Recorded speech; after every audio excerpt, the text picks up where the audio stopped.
India, Saudi Arabia, यहां सन की पूजा होती है, भगवान मानते हैं। अभी कानपुर से जाओ इटावा की तरफ, बाई रोड, चारों तरफ सड़कों पे हरे हरे पौधे दिखाई पड़ेंगे, धान के, चावल के।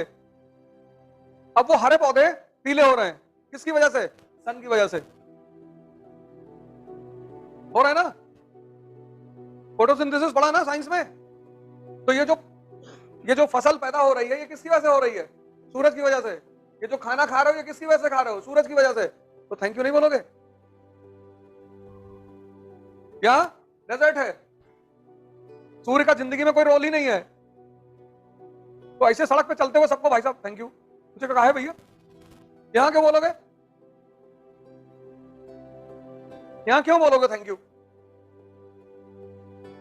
जो आदमी तुम्हारा दुश्मन बन गया है, यहां सूरज दुश्मन है, तुम दिन में ट्रैवल ही नहीं कर सकते। मरुस्थल में रात में कारवां चलता है, तो इस्लामिक झंडे पे तुम्हें चंद्रमा दिखाई पड़ता है और हिंदुस्तान के झंडे पे सूर्य, क्योंकि दोनों जहां की लाइफ को गवर्न करते हैं। नहीं, इसलिए पढ़ना है, ये समझ डेवलप हो। पर्दा यहां बहुत जरूरी है।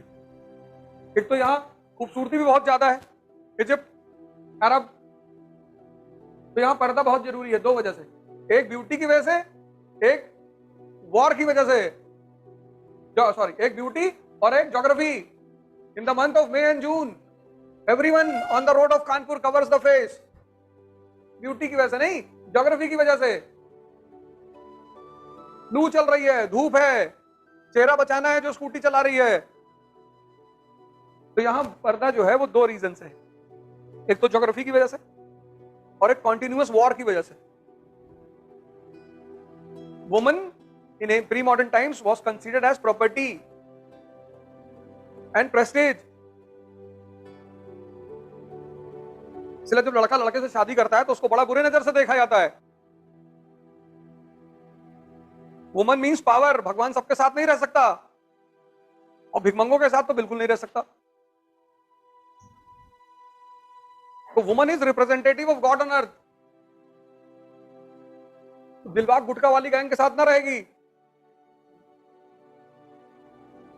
वुमन को तो तुम दोष दे ही नहीं सकते, दे ही नहीं सकते, पॉसिबिलिटी, चांस ही नहीं है। लेकिन वुमन को बांधने के लिए एंशिएंट टाइम से कई सारे फॉर्मूले निकाले गए, उसमें एक फॉर्मूला था कैरेक्टर। उसमें एक फॉर्मूला था कैरेक्टर। इंडिया में भी पर्दा सिस्टम था राजपूत पीरियड में, फ्यूडल पीरियड में, पर यूरोप में पर्दा सिस्टम नहीं हो सकता। विटामिन डी की जरूरत है।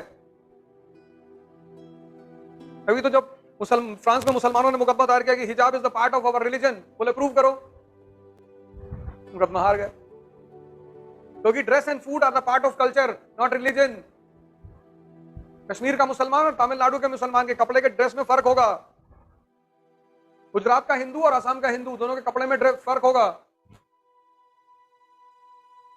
कपड़ा डिपेंड करता है ज्योग्राफी पे। सारा डेजर्ट में टाई लगा के नहीं जाओगे।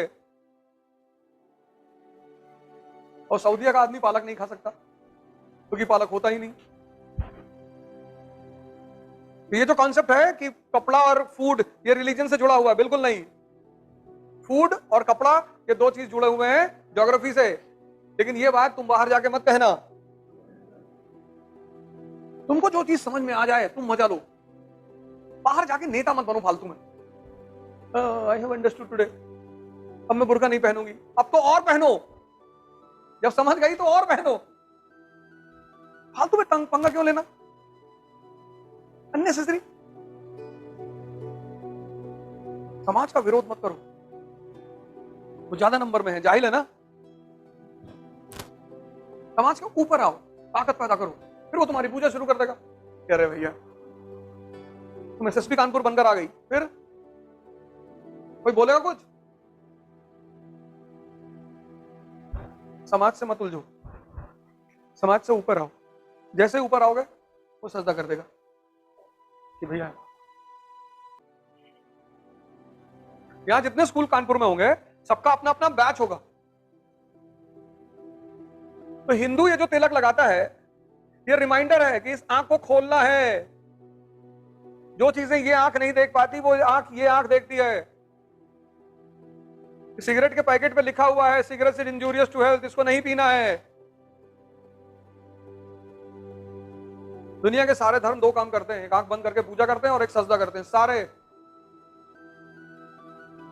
उसका उद्देश्य यही है कि आंख बंद करने पे ही आंख खुलती है,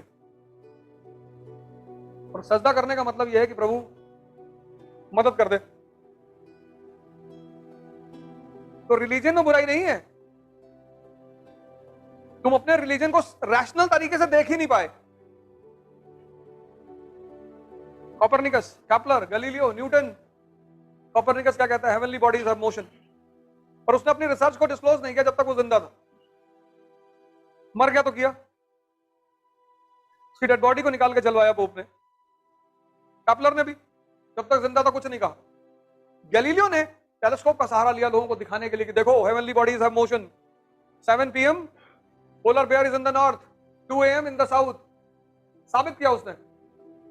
लोगों ने पूछा इस मोशन की वजह क्या है?